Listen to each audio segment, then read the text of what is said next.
कटक रे हाबिलदार कनेस्टेबल और सिपाही महासंघर 45तम वार्षिक उत्सव अनुष्ठित हो जाइछि। एही उत्सव रे मुख्यमंत्री मोहन चरण माझी मुख्य अतिथि भाव रे जोग देथिले। एही अवसर में मुख्यमंत्री कहिसेंति जे सिपाही पुलिस मानकु 1 मास दरमा अधिक देबा पई खूब शीघ्र निष्पत्ति नियाजिबो। या सहित पोशाक भत्ता 5000 रु 10000 को वृद्धि कराजिबो।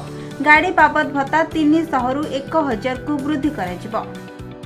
जनवरी मासरे आयोजित प्रवासी भारतीय दिवस और उत्कर्ष ओडिशा कार्यक्रम रे प्रधानमंत्री नरेंद्र मोदी जोग देबार कार्यक्रम रहिछि। गोटे राज्यर विकास करिया पई हेले पुलिस शक्तिर आवश्यकता अछि। आ पुलिस शक्ति वृद्धि करिया पई हेले तार भित्तिभूमि एवं मानव संबल दरकार। पुलिस विभागर 10,000 ये विभागर पोस्ट खाली अछि।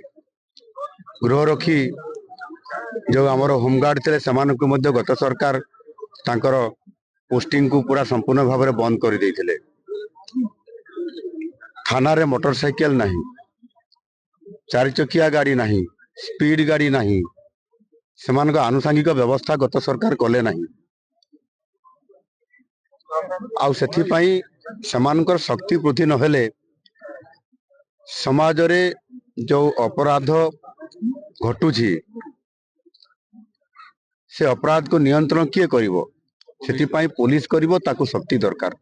आ सेथि पई ये हाबिलदार कनेस्टेबल महासंघ रे आज जो कथा आलोचना हला एवं मोर वक्तव्य रे रखिली, ये तो बहुत छोट छोट तांकर समस्या थिला, तार समाधान निश्चित भाव में मु करे देबा पई मु आगुर लढुतिली। जते विरोधी दल थिले आज सरकार मुखिया हिसाब रे मु ताकू करिया पई जाउछि।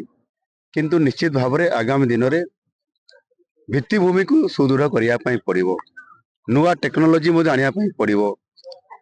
एणु आम सरकार ए बाबद रे गभीर भाव में चिंता करूछंती एवं ए विभागर गृह विभागर मुखिया हिसाब रे निजे मु जेतु दायित्व रे अछि मु ताकू शक्ति वृद्धि करिया पई समस्त प्रकार सहयोग करूछि।